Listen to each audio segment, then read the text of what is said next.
আসসালামু আলাইকুম। আল্লাহ তাআলা কোন গাছের মধ্যে কি দিয়ে রেখেছে আমরা অনেকে জানি, অনেকে জানি না। দেখতে পাচ্ছেন এটা পেঁপের গাছ। কিন্তু এটা পেঁপের গাছের অনেকটা গুণ আছে।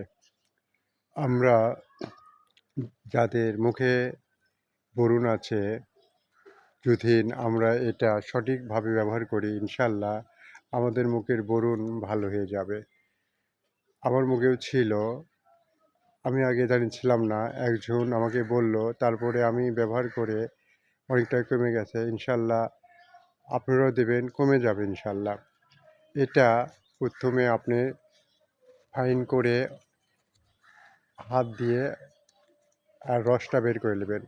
রস বের করে নিয়ে ছেঁকে খাঁটি মধু দিয়ে মিক্সার করে আপনি যদি মুখে লাগাতে পারেন ইনশাআল্লাহ আপনার মুখের ব্রণ থাকবে না। অবশ্যই ভালো হয়ে যাবে।